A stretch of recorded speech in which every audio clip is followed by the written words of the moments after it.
Why hello there friend, I'm Clive, and if you're a fan of stories that will have you sitting, staying and begging for more, you've barked up the right tree. Today I fetched you a story from the Am I the A-hole subreddit from the user Northern Niders. This one's titled, Am I the A-hole for not sharing my recipe with my nephew's other aunt? Sit back and listen in whilst we walk through the predicament and what Redditors think about it. Let's get into it. My 24-year-old female sister is married to my brother-in-law and they have my nephew, Sam, 7 years old. Brother-in-law has a sister Eve, 25-year-old female. We all live in the same city.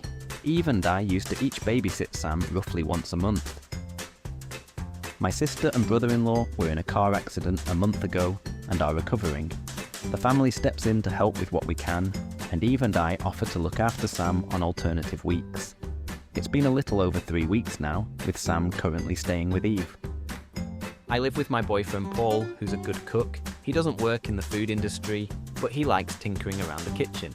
I myself am an okay cook, and sometimes Paul and I work on new recipes or perfecting older ones together. We talked about putting together a cookbook or maybe starting a cooking channel on social media, but we're both too busy at the moment. Sam is a big fan of our kid-friendly dishes. He and Paul get along great, and they are both sad that Paul is in another country for work, while Sam is under my care. I made sure to make him all his favourites while he was with me.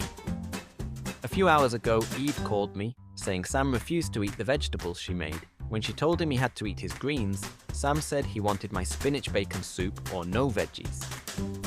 Eve then called to ask me for my recipe. That soup, however, was one I created the recipe with Paul, and I don't want to share.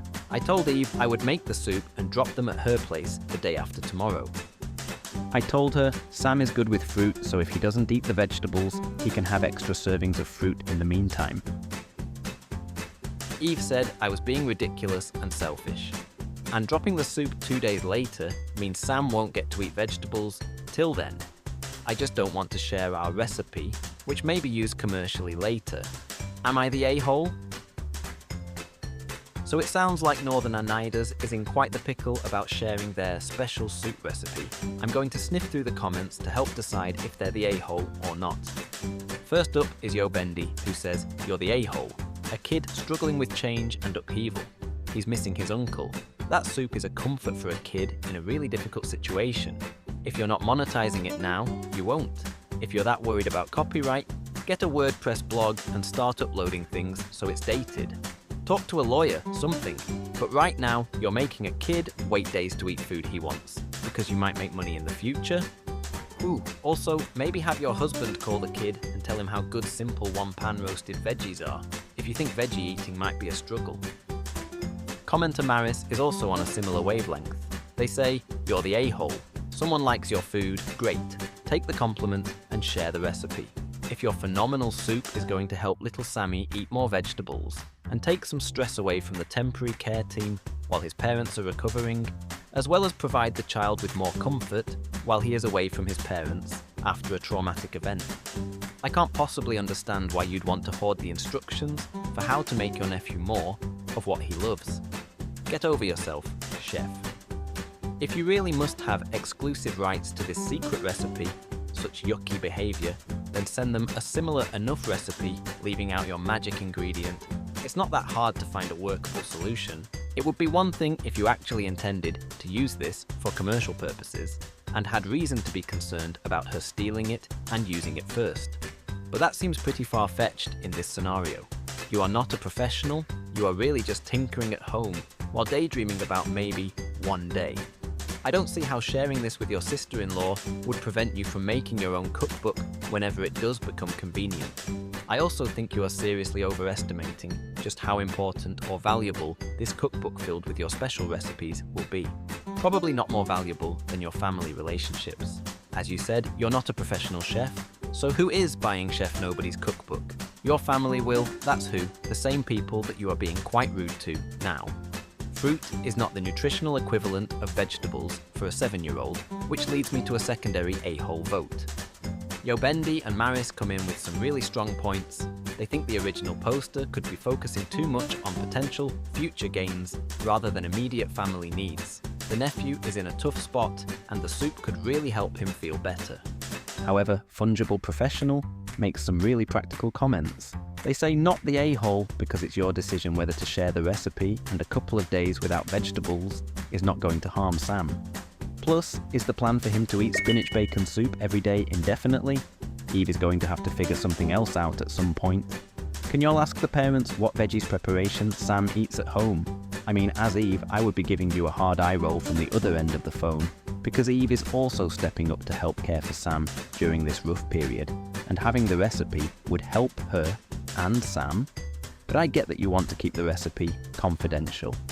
Plus, if you pass this one along, next thing you know, she'll be asking for another recipe for Sam, and where does it end?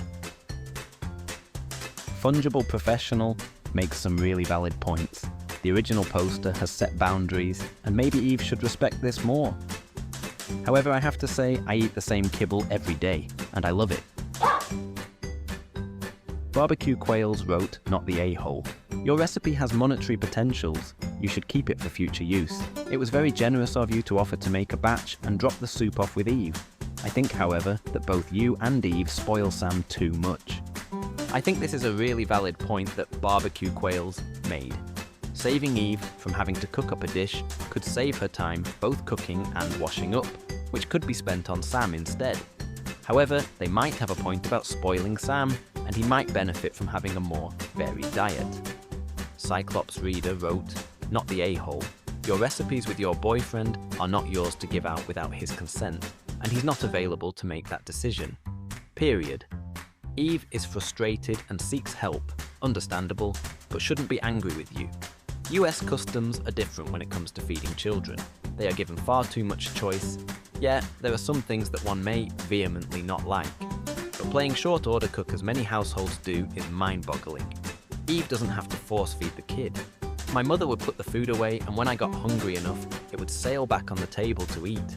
There would be no treats until I ate dinner. Simple. No drama, and I would not die if I had to skip a meal, but I did learn to eat what was given, with a few exceptions.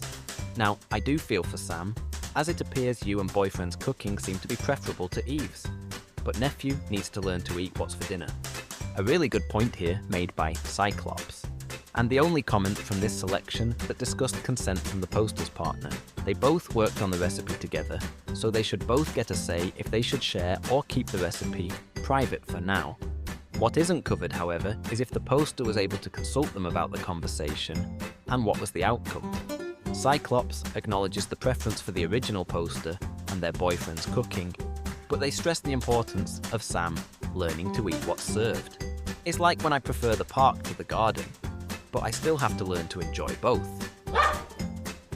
And finally, a comment from Just Bugs, which says, this is a bit silly. Sharing the recipe would have zero impact on you being able to commercialize it later. I don't think you're an a-hole per se, but maybe a bit delusional. I positively chuckled at this comment because they let the poster know they don't think they're an a-hole in this situation, but didn't hold back on giving an extra opinion that they are delusional. So what's Clive's opinion? I think I see both Northern Nida's and Eve's point of view. Nida's sounds like they hold some sentimental value to this recipe due to the teamwork required with their partner, and this feeling will be heightened if they aren't present at the moment. If they've shared words around their dreams together, of making a cooking channel or making a book, it must have felt conflicting whether to hand over a recipe or not. What I would have liked to know from Nida's post is more about Eve, and if there has been a similar situation in the past that made Nida's question handing over the recipe in the first place. However, without this information, it seems like Eve could have been given the benefit of the doubt just to support Sam to eat a bit more on the healthier side. It sounds like Sam is a picky eater, and both Eve and Nida's need to find the balance of supporting Sam whilst their parents recover, but encouraging them to grow with a balanced diet. What do you think? Would you have given Eve your special recipe, or do you agree with cooking a batch to provide for Sam when under Eve's care? Let me know in the comments. If you enjoyed this video, don't forget to give it a thumbs up, subscribe to the channel, and hit that notification bell so you never miss a new Paw Picked post. Thanks for watching, and I'll see you in the next one.